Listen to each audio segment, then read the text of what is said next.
well prepared. Okay, let's move into some headlines, Barry.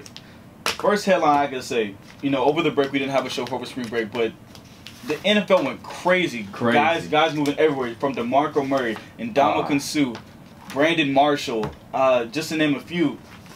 What is the biggest headline you could take out of free agency? What stood out to you? Nobody. Don't even mention the coach's name because don't worry. Yeah. We got that coming. We got that coming. Don't worry about it. But the main thing really is that nobody is safe in the NFL. Like unless you're Tom Brady or Peyton Manning. True. Or Aaron Rodgers. But no. Okay, well we can go with nobody's safe.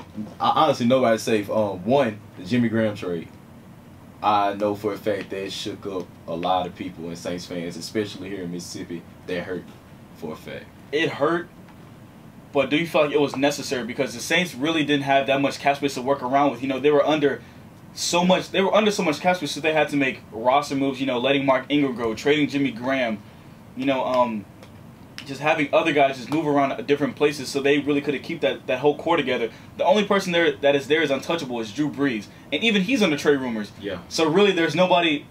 Just like what you said, there's nobody safe in the NFL these days. Just no one. I feel like the biggest roster move is something close to my heart, Perry. DeMarco Murray leaving the Dallas Cowboys. What? Why would you leave the best offensive line in the league, in my opinion, to go to the Eagles, who are such influx on offensive talent? You think about LaShawn McCoy, Deshaun Jackson, Jeremy Maclin. They already left. Two of them, it wasn't by their own dealings. Jeremy Maclin had to leave because his contract was expired, and LaShawn McCoy left because of a trade, and Deshaun Jackson just got released. So seeing how those players have just been treated unfairly, you're going to go there and just be like, well, I'm going to take the guaranteed money because I'm already 27, so I'm already running out of running back years. So I'm going to go where the money is. I just really feel like that's really how I feel about it. I just think he's so selfish to think of it as to think of the Cowboys don't value me enough to offer me $4 million and $6 million a year, but I'm gonna go to a rival to show them up. No, that's not how you win in this league. I feel like when you suck the pill up and you take your beating, or you take the punishment of 392 carries this year. You were the leading rusher, but you carried the ball 392 times, and you're not a guy who avoids tackles. You're not a guy who's shifty like a LaShawn McCoy. You're not a guy who's big like a Frank Gore who can just run through people.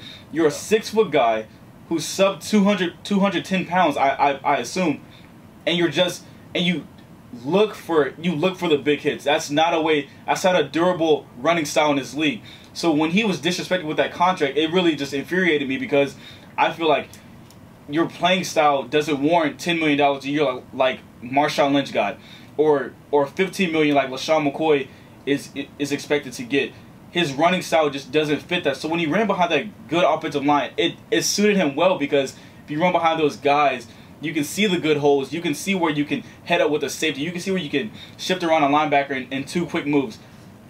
I think it's so selfish for DeMarco Murray to do that. I wouldn't say that exactly, because I know reports was coming out during the free agency period that it went like a week that he didn't talk to anybody from the Cowboys organization.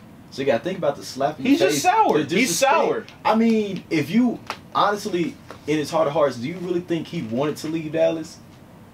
You put your heart, your all in Dallas, and the people who you trust and love the most don't talk to you for a whole week. If you were in love with that offensive line, communication. You had Jason Witten, who's one of the most reliable pass catchers, period. Not so much as a receiver or tight end. He's one of the most reliable pass catchers, period, in the NFL.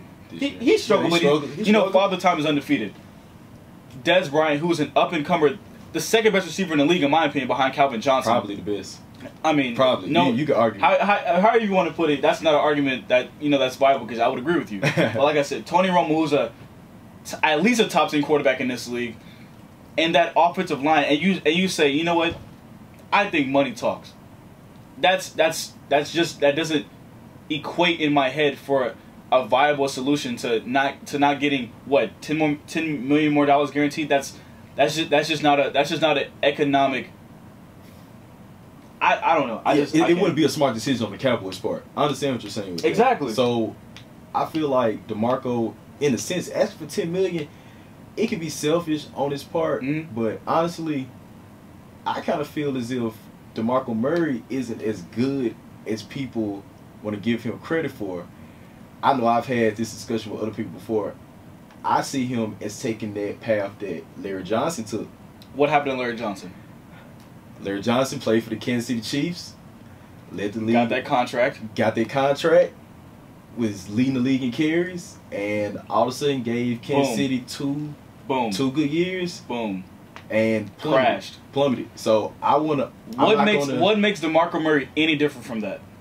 None, because Larry Johnson was a pound for pound. I'm gonna take these hits. I'm finna hit these gaps. I'm finna run over any linebacker, anybody to try to come for me. Exactly, my size. and that's not a efficient way. Exactly, it's just not. Looking at another free agent signing, and Ndamukong Suh, 6-year deal with the Dolphins. Big. That contract's gonna come back to hurt him. If he does a restructure, he's gonna restructure next year. Book it. He's going to restructure next year. I'm telling you. Ryan Tannehill's coming up for extension. They just signed Charles Clay to a contract. Yeah. They cannot handle that monster-sized contract for a defensive tackle. Yes, he draws the defensive attention where other guys can, excel in that area. But for him to get that monster contract for a defensive tackle, if he was a quarterback, okay.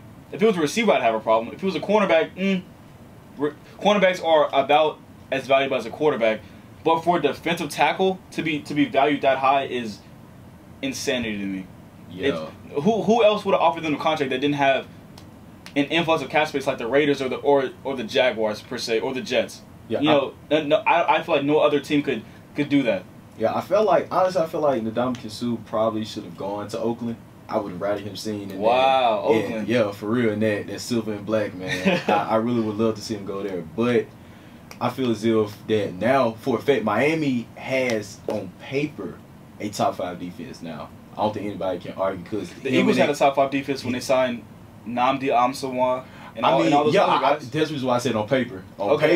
Yeah, on I paper. understand. Yeah, so because him and Cameron Wake are going to cause problems for a fact. Just looking at it, I didn't feel it was a smart move on Miami part because if I'm not mistaken, that was the highest defensive contract in NFL history. So for him to get that, it's gonna be a lot of expectations and weight put on his shoulders now because they're looking at him to be that somebody's like a Reggie White type player like that. That's the expectation they put on him now. He's just not Reggie White. He's not Reggie White.